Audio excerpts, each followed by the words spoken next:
ನಮಸ್ಕಾರ. ಉತ್ತರ ಕರ್ನಾಟಕ ಮುಂಜಾನೆ ನ್ಯೂಸ್ ರೌಂಡಪ್ಗೆ ಸ್ವಾಗತ. ನಾನು ಪ್ರಿಯಾಂಕಾ ಶ್ರೀಗುರು. ಬನ್ನಿಗಾಗಿ ನೋಡೋಣ ಇಂದಿನ ಪ್ರಮುಖ ಸುದ್ದಿಗಳನ್ನು.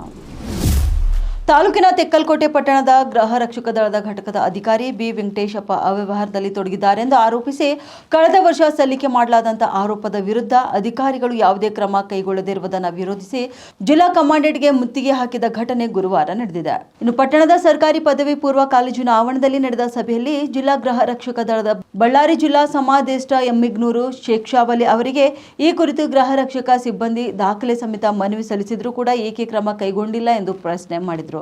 ಈ ಸಂದರ್ಭದಲ್ಲಿ ವರದಿಗಾರರನ್ನ ಸಭೆಯಿಂದ ಹೊರಗೆ ಕಳಿಸಲಾಯಿತು. ನಂತರ ತರಾತುರಿಯಲ್ಲಿ ಸಭೆ ಮುಕ್ತಾಯಗೊಳಿಸಿ ಜಿಲ್ಲಾ ಕಮಾಂಡೆಂಟ್ ಜೀಪ್ ಹತ್ತಿದ್ರು. ಆದರೆ ಕೆಲ ಸಿಬ್ಬಂದಿ ಅವರ ಜೀಪ್ಗೆ ಮುತ್ತಿಗೆ ಹಾಕಿ ಪ್ರಶ್ನೆ ಮಾಡತೊಡಗಿದ್ರು. ಗೃಹ ರಕ್ಷಕ ದಳದ ಘಟಕ ಪದಾಧಿಕಾರಿ ಬಿ ವೆಂಕಟೇಶಪ್ಪ ಇವರು ಕರ್ತವ್ಯಕ್ಕೆ ನಿಯೋಜಿಸುವಲ್ಲಿ ಪ್ರತಿಯೊಬ್ಬ ಸಿಬ್ಬಂದಿಯಿಂದ ಹಣ ಪಡೆಯುವುದು, ಮಾಸಿಕ ಇಂತಷ್ಟು ಹಣ ಕೊಡಲೇಬೇಕೆಂದು ಹೇಳಿ ಫೋನ್ ಪೇ ಮೂಲಕ ಹಣ ಹಾಕಿಸಿಕೊಳ್ತಾರೆ ಹಾಗೂ ದಳದ ಉಳಿತಾಯದ ಹಣ ದುರುಪಯೋಗ ಪಡಿಸಿಕೊಂಡಿದ್ದು ದಾಖಲೆ ಸಮೇತ ನೀಡಿ ವರ್ಷವಾಗಿದ್ರೂ ಕೂಡ ಯಾವುದೇ ರೀತಿಯ ಕ್ರಮ ಕೈಗೊಂಡಿಲ್ಲ ಎಂದು ಸಿಬ್ಬಂದಿ ಖಾದರ್ ಭಾಷಾ ಆಕ್ರೋಶ ವ್ಯಕ್ತಪಡಿಸಿದರು. ಇನ್ನು ಈ ಕುರಿತು ಕೆಲ ಕಾಲ ಗೊಂದಲದ ವಾತಾವರಣವೇ ನಿರ್ಮಾಣವಾಯಿತು. ಆರೋಪ ಕುರಿತು ಮೇಲಾಧಿಕಾರಿಗಳಿಗೆ ವರದಿ ಸಲ್ಲಿಸಲಾಗಿದೆ ಎಂದು ಜಿಲ್ಲಾ ಗೃಹ ರಕ್ಷಕ ದಳದ ಜಿಲ್ಲಾ ಸಮಾದೇಷ್ಟ ತಿಳಿಸಿದ್ದಾರೆ.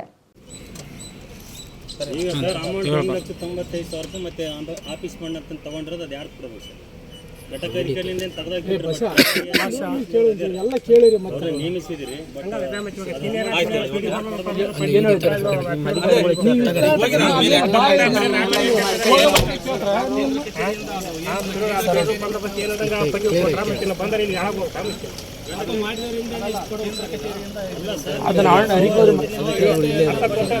ನಿಮ್ಮ ಅಧಿಕಾರಿಗಳು ಇದು ಮಾಡ್ತಾ ಇದಾರಲ್ಲ ಸರ್. ಈಗ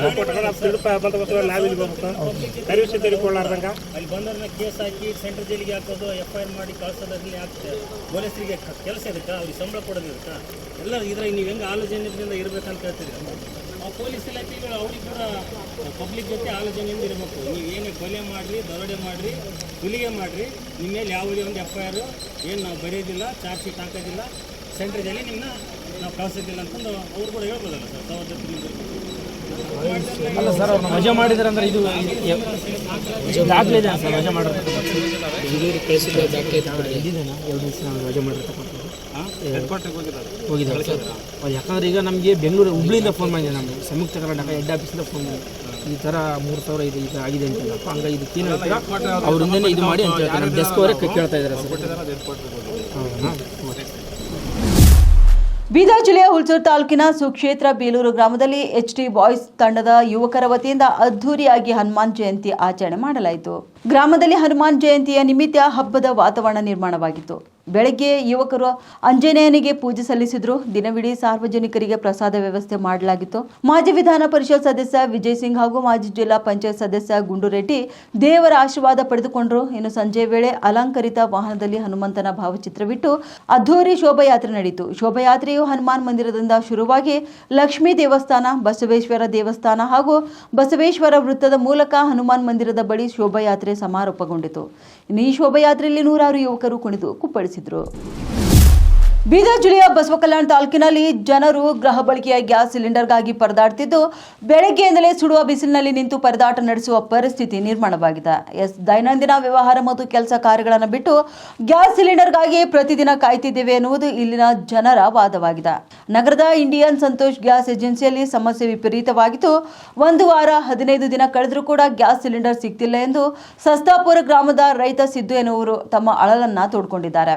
ಕಳೆದ ವಾರದ ಹಿಂದೆ ಬುಕ್ ಮಾಡಲಾಗಿದೆ. ಇನ್ನು 2 ಬಾರಿ OTP ಬಂದಿದೆ. ಇನ್ನು ಸಂತೋಷ್ ಗ್ಯಾಸ್ ಏಜೆನ್ಸಿಯವರು ಸಿಲಿಂಡರ್ ಕೊಡ್ತಿಲ್ಲ, ಕೇಳಿದ್ರೆ 2 ದಿವಸ ಬಿಟ್ಟು ಬನ್ನಿ ಎಂದು ಹೇಳ್ತಿದ್ದಾರೆ. ನಾವೇನು ಪುಕ್ಕಟೆಯಾಗಿ ಅಥವಾ ಹೆಚ್ಚಿನ ಹಣ ತೆಗೆದುಕೊಂಡು ಕೊಡಿ ಅಂತ ಕೇಳ್ತಿಲ್ಲ, ನಿಯಮದ ಪ್ರಕಾರವೇ ಕೊಡಿ ಅಂದ್ರೆ ಗ್ಯಾಸ್ ಸಿಲಿಂಡರ್ ಕೊಡ್ತಿಲ್ಲ. ಹೀಗೆ ಮುಂದುವರೆದರೆ ಬಡವರು ಮತ್ತು ರೈತರು ಜೀವನ ನಡೆಸಲು ತುಂಬಾ ಕಷ್ಟವಾಗ್ತದೆ ಎಂದು ತಮ್ಮ ನೋವನ್ನ ತೋಡಿಕೊಂಡಿದ್ದಾರೆ. ಇಷ್ಟಾದರೂ ಇಲ್ಲಿನ ಅಧಿಕಾರಿಗಳು ಗ್ಯಾಸ್ ಸಿಲಿಂಡರ್ ಸಮಸ್ಯೆ ಬಗೆಹರಿಸದೇ ಇರುವುದು ವಿಪರ್ಯಾಸದ ಸಂಗತಿಯಾಗಿದೆ ಎಂದು ತಿಳಿದು ಬಂದಿದೆ. ಮತ್ತಿಲ್ಲದ ಈಗ ಬುಕ್ಕಿಂಗ್ ನೀವು ಏನಂತಾರೆ OTP ಕೊಡ್ರಿ, 1 OTP ಬಿಟ್ಟು 4 OTP ಇವ ಬರಬರ ನೀವು ನಿಮ್ಮ ಫ್ರಾಡ್ದಾಗ ಏನೋ ಕೊಡಲತ್ತಿದ್ದೇನು? ಇಲ್ಲ, ರೂಲ್ಸ್ ಪ್ರಕಾರ ಕೇಳತ್ತಿದ್ದೇವಲ್ಲ. ನಾಳೆಗೆ ಬರ್ರಿ, ನಾಡ್ದು ಬರ್ರಿ, ನಾಡ್ದು ಬರ್ರಿ, ಯಾಕ್ರಿ? ಇಲ್ಲಿ 500 ದಿನ 1500 ರೂಪಾಯಿ ಕೊಡ್ತೇವೆ, 2000 ಕೊಡ್ತೇವೆ, ಅದು ನಮ್ಗೆ ಬೇಕಾಗಿಲ್ಲ. ನಮ್ದು ಏನು ಬುಕ್ಕಿಂಗ್ ರೇಟ್ ಅದ, ಬುಕ್ಕಿಂಗ್ ರೇಟ್ ಕೊಡ್ರಿ. ನೀವು ಇದೊಟ್ಟು ದಿನ ನಾವು ಫ್ರಾಡ್ದಾಗ ಕೊಡಲತ್ತಿದ್ದೇವೆ ಅಂದ್ರೆ ಅದು ನಾವು ನಿಮ್ಮ ಮಾತಿಗೆ ನೆಮ್ತೇವೆ ನಾವು. ಸಸ್ತಾಪುರದಿಂದ ಇಲ್ಲಿ ಬಂದಿದ್ದೇವೆ, ಇದೇ ಬ್ರಾಂಚಲ್ಲಿ ಸಸ್ತಾಪುರ ಕೊಡ್ರಿ ಅಂತಂದ್ರೆ ಸಸ್ತಾಪುರದಾಗೆ ಹಾಕೋದಿತ್ತು ರೀ ನಿಮ್ಮ ಬ್ರಾಂಚ್. ತಪ್ಪದ ನಾವು ಕೇಳೋದು. ಈಗ ಏಜ್ ದಿನ ಹೊಂಟ್ರಿ ನೀವು? ಈಗ ನಾವು 7 ದಿನ ಆಯ್ತು ಹೊಂಟಿದ್ದೇವೆ ರೀ. 29 ತಾರೀಕೇನು ಬುಕ್ಕಿಂಗ್ ಮಾಡಿದ್ದೇವೆ ನಾವು. ಈಗ ನಾವು ಫಸ್ಟ್ OTP ಬಂದದ, ಸೆಕೆಂಡ್ OTP ಬಂದದ. ಏನೋ 4 ದಿನ ಮಾಡಿದ್ಮೇಲೆ ನೀವು ಬಂದಿಲ್ಲ ರೀ, ನಾವು ಕಟ್ಟಿಲ್ಲ ರೀ ಅಂತ ಹೇಳ್ತಾರೋ. ಅವಾಗ ನಾವು ಏನು ಹೇಳರಿ, ಬುಕ್ ಇದು ಬುಕ್ ಯಾವತ್ತು ಮಾಡ್ರಿ ಅಣ್ಣ ನೀವು? ಅದ ನೋಡ್ರಿ ಸರ್, ನಾವು ಆ ಟೈಮ್ ಮಕ್ಕಳು ಎಜುಕೇಟ್ ಇಲ್ಲ, ಅನ್ಎಜುಕೇಟ್ ಇದ್ದೇವೆ ನಾವು. ಅಂದ್ರೆ ಹಿಂಗೆ 10 ದಿನ ಆಯ್ತು 12 ದಿನ ಹಿಂಗೆ ನೋಡ್ರಿ ಬುಕ್ ಮಾಡಿ 5-7 ದಿನ ಆಯ್ತು ಸರ್. ಫಸ್ಟ್ ಬುಕ್ಕಿಂಗ್ ಬಿ ಬಂದದ, ಸೆಕೆಂಡ್ ಬಿ OTP ಬಂದದ. ಈಗ ಅದು ಕೊಡ್ರಿ ಇದು ಕೊಡ್ರಿ ಅಂದ್ರೆ ನಮ್ಗೆ ಏನು ಗೊತ್ತಾಯ್ತದ ಹೇಳ್ರಿ ನೀವು? ಹೊದ್ದಾಗ ಮಾಡಾರ ನಾವು. ಈಗ 500 ಕೊಡ್ರಿ 1000 ಕೊಡ್ರಿ ನಾವು ಅವೆಲ್ಲ ಬೇಕಾಗಿಲ್ಲ. ನಮ್ಗೆ ಏನು ಬೇಕು ಗ್ಯಾಸ್. ಯುವಕರು ಕ್ರೀಡಾ ಚಟುವಟಿಕೆಗಳಲ್ಲಿ ಸಕ್ರಿಯವಾಗಿ ಭಾಗವಹಿಸುವುದರಿಂದ ದೈಹಿಕ ಹಾಗೂ ಮಾನಸಿಕ ಆರೋಗ್ಯ ಉತ್ತಮವಾಗ್ತಿದೆ ಎಂದು ಆಂಧ್ರಪ್ರದೇಶದ ಎಮಗ್ನೂರು KSSB ನೂರು ಬಾಬಾ ಹೇಳಿದರು. ತಾಲೂಕಿನ ತೆಕ್ಕಲಕೋಟೆ ಪಟ್ಟಣದ ನಿಟ್ಟೂರು ರಸ್ತೆಯಲ್ಲಿರುವ ಹಜರತ್ ಸೈಯದ್ ಶಾ ರಜಾಕ್ ಪೀರ್ ದರ್ಗಾ ಸಮೀಪ ಆಯೋಜಿಸಿದ Syed Shah Razak Peer premier league cricket ಪಂದ್ಯಾವಳಿಗೆ ಚಾಲನೆ ನೀಡಿ ಅವರು ಮಾತನಾಡಿದರು. ಇನ್ನು ಕ್ರೀಡೆಯಲ್ಲಿ ಗೆಲುವಿಗಿಂತ ಭಾಗವಹಿಸುವಿಕೆ ಮುಖ್ಯವಾಗಿತ್ತು. ಕ್ರೀಡಾ ಮನೋಭಾವನೆ ಬೆಳೆಸಿಕೊಂಡ್ರೆ ವ್ಯಕ್ತಿತ್ವ ವಿಕಾಸವಾಗುವುದರ ಜೊತೆಗೆ ಆರೋಗ್ಯಕರ ಸಮಾಜ ನಿರ್ಮಾಣ ಸಾಧ್ಯವೆಂದು ಅವರು ಹೇಳಿದರು. ಕ್ರೀಡಾಪಟುಗಳು ತೀರ್ಪುಗಾರರ ನಿರ್ಧಾರವನ್ನು ಗೌರವಿಸಿ ಗೆಲುವು ಸೋಲನ ಸಮನ್ವಯದಿಂದ ಸ್ವೀಕರಿಸಬೇಕು ಎಂದು ಸಲಹೆ ನೀಡಿದರು.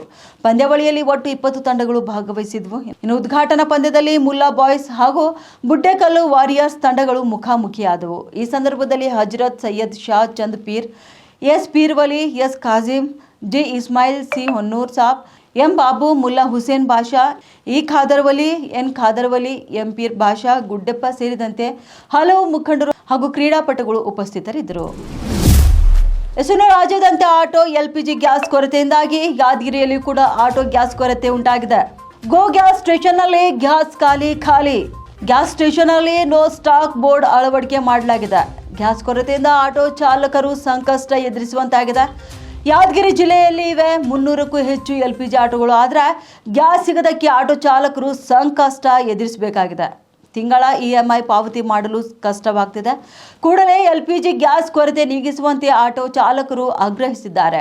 56 ರೂಪಾಯಿ ಪೆಟ್ರೋಲ್ ಇತ್ತು, ಡೀಸೆಲ್ LPG ಇತ್ತು ರೀ. ಆಮೇಲೆ 80 ರೂಪಾಯಿ ಮಾಡಿದ್ದಾರೆ.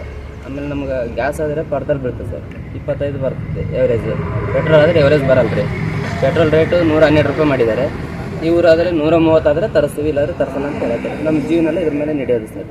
ಏನು ನಾವು ಇದನ್ನ ಹೆಂಗೆ ಮಾಡ್ಬೇಕು ಸರ್? ಅದು ನಮ್ಮ ಸಂಸಾರಲ್ಲಿ ಇದ್ರ ಮೇಲೆ ನಡೆಯೋದು. ಇದನ್ನು ನಂಬಿಕೊಂಡು ನಾವು LPG ತೊಗೊಂಡಿದ್ವಿ, ಡೀಸೆಲ್ ಗಾಡಿ ಮಾರಿ ಇದು ತೊಗೊಂಡಿದ್ವಿ. ಅದನ್ನು ಇದರಲ್ಲಿಂತಲೇ ಮತ್ತೆ ನಮ್ಗೆ ಕೊರತೆ ಆಗ್ಲತ್ತಿದೆ. ನಮ್ಗೆ ಇದು ಪರಿಹಾರ ಮಾಡಿಸ್ಕೊಡ್ಬೇಕು ರೀ ಸರ್. ಸಿಗ್ತಾ ಇಲ್ಲ ಸರ್. ಅಂದರೆ ಗ್ಯಾಸ್ ವ್ಯವಸ್ಥೆ ಮಾಡಿಕೊಡ್ಬೇಕು. ಗ್ಯಾಸ್ ವ್ಯವಸ್ಥೆ ನೀವು ಮಾಡಿಕೊಡ್ಬೇಕು. ಅಂದರೆ ಕಡಿಮೆ ರೇಟಿಗೆ ಕೊಡ್ಬೇಕು. ಕಡಿಮೆ ರೇಟಿಗೆ ಕೊಡ್ಬೇಕು ಸರ್. ನಿಮ್ಮ ಹೆಸರು? ನಮ್ಮ ಹೆಸರು ಇನ್ನು ಮಹಿಳೆ ಮೇಲೆ ಹತ್ತಿಸಿದ ಪೊಲೀಸ್ ಪೇದೆ ಕಾರ್, ಡೆಡ್ಲಿ ದೃಶ್ಯ CCTVಯಲ್ಲಿ ಸೆರೆ. ರಸ್ತೆಯಲ್ಲಿ ಕಸ ಗುಡಿಸುತ್ತಿದ್ದ ಮಹಿಳೆ ಮೇಲೆ ಕಾರ್ ಹತ್ತಿದೆ. ಇನ್ನು ಮಹಿಳೆ ಸ್ಥಿತಿ ಗಂಭೀರವಾಗಿದೆ. ಭಾಲ್ಕಿ ಪಟ್ಟಣದಲ್ಲಿ ನಿನ್ನೆ ಬೆಳಗ್ಗೆ ನಡೆದ ಘಟನೆ ಇದಾಗಿದೆ. ಜ್ಞಾನಾಬಾಯಿ 55 ವರ್ಷದ ಮಹಿಳೆಯಾಗಿದ್ದು ಗಂಭೀರ ಗಾಯಗೊಂಡ ಮಹಿಳೆಯಾಗಿದ್ದಾರೆ. ಇವರನ್ನ ಆಸ್ಪತ್ರೆಗೆ ದಾಖಲು ಕೂಡ ಮಾಡಲಾಗಿದೆ. ಮೆಹಕರ್ ಪೊಲೀಸ್ ಠಾಣೆಯ ಪೇದೆ ಉಮಾಕಾಂತ್ ಎಂಬುವವರು ಕಾರನ್ನ ಹತ್ತಿಸಿದ್ದಾರೆ. ಭಾಲ್ಕಿ ಪಟ್ಟಣದ ಚಿನ್ನದ ಅಂಗಡಿ ಮುಂದೆ ಕಸ ಗುಡಿಸುವಾಗ ವೇಗವಾಗಿ ಬಂದ ಕಾರ್ ಕಸ ಗುಡಿಸುವ ಮಹಿಳೆ ಮೇಲೆಯೇ ಹತ್ತಿದೆ. ಇನ್ನು CCTVಯಲ್ಲಿ ಈ ಒಂದು ದೃಶ್ಯ ಸೆರೆ ಕೂಡ ಮಾಡಲಾಗಿದೆ. ಮಹಿಳೆಗೆ ಗಂಭೀರ ಗಾಯವಾಗಿದ್ದು ಬೀದರ್ನ ಖಾಸಗಿ ಆಸ್ಪತ್ರೆಯಲ್ಲಿ ಸದ್ಯ ಚಿಕಿತ್ಸೆ ಕೂಡ ನೀಡಲಾಗ್ತಿದೆ. ಭಾಲ್ಕಿ ನಗರ ಪೊಲೀಸ್ ಠಾಣೆ ವ್ಯಾಪ್ತಿಯಲ್ಲಿ ನಡೆದಂತ ಘಟನೆ ಇದಾಗಿದೆ. अरे पाप ये गरीब लोग है जी, ये नशे में ही ने पुलिस वाला ही कहते। ये देख CC कैमरा देखो, इधर आओ, इधर आओ। ದೇಶದ ಮಹಾನ್ ವ್ಯಕ್ತಿಗಳ ಆದರ್ಶ ತತ್ವಗಳನ್ನು ಪಾಲಿಸುವ ಮುಖಾಂತರ ಮುಂದಿನ ಪೀಳಿಗೆಗೆ ತಿಳಿಸುವ ಅಗತ್ಯವಾಗಿ ಪ್ರತಿಯೊಂದು ಇಲಾಖೆ ಅಧಿಕಾರಿಗಳು ಜಯಂತಿಗಳನ್ನು ಗಂಭೀರವಾಗಿ ಪರಿಗಣಿಸಿ ಆಚರಿಸಬೇಕೆಂದು ತಹಶೀಲ್ದಾರ್ ರವೀಂದ್ರ ಹಾದಿಮನಿ ಹೇಳಿದರು. ಡಾಕ್ಟರ್ ಜಗಜೀವನ್ ರಾಮ್ ಹಾಗೂ ಡಾಕ್ಟರ್ BR ಅಂಬೇಡ್ಕರ್ ಜಯಂತಿಯ ಪೂರ್ವಭಾವಿ ಸಭೆಯ ಅಧ್ಯಕ್ಷತೆ ವಹಿಸಿ ಮಾತನಾಡಿದ ಅವರು, ಜಯಂತಿಗಳು ಎಲ್ಲ ಮುಖಂಡರು, ಅಧಿಕಾರಿಗಳು ಎಲ್ಲರೂ ಸೇರಿ ಒಗ್ಗಟ್ಟಿನ ಸಹಕಾರದೊಂದಿಗೆ ಅರ್ಥಪೂರ್ಣವಾಗಿ ಆಚರಿಸಿ ಅಂತ ಹೇಳಿದ್ದಾರೆ. ಇನ್ನು ಸಭೆಗೆ ಶಿಕ್ಷಣ ಅಬಕಾರಿ ಇಲಾಖೆ ಸೇರಿದಂತೆ ಅನೇಕ ಅಧಿಕಾರಿಗಳು ಗೈರಾಗಿದ್ದಕ್ಕೆ ಮುಖಂಡರು ಆಕ್ಷೇಪಿಸಿದರು. ಪೂರ್ವಭಾವಿ ಸಭೆಯ ಮಾಹಿತಿ ಇದ್ರೂ ಕೂಡ ಸಭೆಗೆ ಗೈರಾಗಿದ್ದಾರೆ. ಇದು ಅವರ ನಿಷ್ಕಾಳಜಿತನ ತೋರಿಸುತ್ತದೆ ಎಂದು ಮುಖಂಡ ವಿವೇಕ ಕರ್ಪೆ ಆಕ್ರೋಶ ವ್ಯಕ್ತಪಡಿಸಿದ್ದಾರೆ. ಇನ್ನು ಸಭೆಯಲ್ಲಿ ಗ್ರೇಟ್ ತಹಶೀಲ್ದಾರ್ ರಶ್ಮಿ ಜಕಾತಿ, ತಾಲೂಕಾ ಪಂಚಾಯತ್ EO ವೀರಣ್ಣ ವಾಲಿ, PSI ರಾಘವೇಂದ್ರ ಖೋತಾ, CHO ಆಡಳಿತಾಧಿಕಾರಿ ಪುಷ್ಪಲತಾ, DSS ಮುಖಂಡರಾದ ಸಂಜಯ್ ತಾಳ್ವಾರ್ಕರ್ ಸೇರಿದಂತೆ ಅಧಿಕಾರಿಗಳು ಹಾಗೂ ಮುಖಂಡರು ಉಪಸ್ಥಿತರಿದ್ದರು. ಹೋದ ವರ್ಷ ಯಾವ ರೀತಿಯಾಗಿ ಜಗಜೀವನ್ ರಾಮ್ ಅವರ ಜಯಂತಿ, ಅಂಬೇಡ್ಕರ್ ಅವರ ಜಯಂತಿಯನ್ನು ಆಚರಣೆ ಮಾಡಿತ್ತು, ಅದಕ್ಕಿಂತಲೂ ಕೂಡ ಈ ವರ್ಷ ಅದ್ದೂರಿಯಾಗಿ ಆಚರಣೆಯನ್ನು ಮಾಡೋದನ್ನ ತಮ್ಮೆಲ್ಲರ ಅಹವಾಲುಗಳನ್ನು ಆಲಿಸಿ ಮಾಡೋದನ್ನ ತೀರ್ಮಾನ ಮಾಡಲಾಯಿತು. ಇನ್ನೊಂದು, ಈ ಬಾಬಾ ಜಗಜೀವನ್ ರಾಮ್ರು, ಅಂಬೇಡ್ಕರ್ ಅವರು ಹೇಗಿದ್ದಾರೋ ಎಲ್ಲ ಮಹನೀಯರ ದಾರ್ಶನಿಕರ ಜಯಂತಿಯನ್ನು ತಾಲೂಕು ಆಡಳಿತ ವತಿಯಿಂದ ಆಚರಣೆ ಮಾಡಬೇಕು. ಅದನ್ನು ಮಾಡ್ತಾ ಇದ್ದೇವೆ. ಕೇವಲ ಇಲ್ಲಿ ಅನ್ಯಾಯ ಆಗಿದೆ, ಅಲ್ಲಿ ನ್ಯಾಯ ಇದೆ ಅಂತಕ್ಕಂಥದ್ದಲ್ಲ. ಎಲ್ಲ ದಾರ್ಶನಿಕರ ವ್ಯಕ್ತಿತ್ವದ ಗೌರವಿಸುವಂತಹ, ಮುಂದಿನ ಪೀಳಿಗೆಗೆ ತೆಗೆದುಕೊಂಡು ಹೋಗ್ತಕ್ಕಂತಹ ಮಹಾನ್ ದಾರ್ಶನಿಕರವರು. ಇಂಥವರನ್ನ ಗೌರವಿಸುವ ಕೆಲಸ ಏನಿದೆ ತಾಲೂಕು ಆಡಳಿತದಿಂದ ಮಾಡ್ತಾ ಇದ್ದೇವೆ, ಮುಂದೂ ಮಾಡ್ತಾ ಹೋಗ್ತಾ ಇದ್ದೇವೆ. ಇದರಲ್ಲಿ ಯಾವುದೋ ಅಂತಹ ಕುಂದು ಕೊರತೆಗಳು ಏನಾದರೂ ಉಂಟಾದ್ರೆ ಸಂಬಂಧಪಟ್ಟ ಇಲಾಖೆಯವರನ್ನ ನೇರ ಹೊಣೆಗಾರರನ್ನಾಗಿ ಮಾಡಿ ಅವರ ಮೇಲೆ ಕ್ರಮವನ್ನು ಜರುಗಿಸಲಾಗ್ತದೆ. ಹಾಗಾಗಿ ಯಾರೂ ಕೂಡ ಇವಾಗಿದ್ದು ಇಂದಿನ ಮುಂಜಾನೆ ನ್ಯೂಸ್ ರೌಂಡಪ್ನ ಪ್ರಮುಖ ಸುದ್ದಿಗಳು. ಮತ್ತೆ ಭೇಟಿಯಾಗೋಣ ಮುಂದಿನ ರೌಂಡಪ್ನಲ್ಲಿ. ನಮಸ್ಕಾರಗಳು.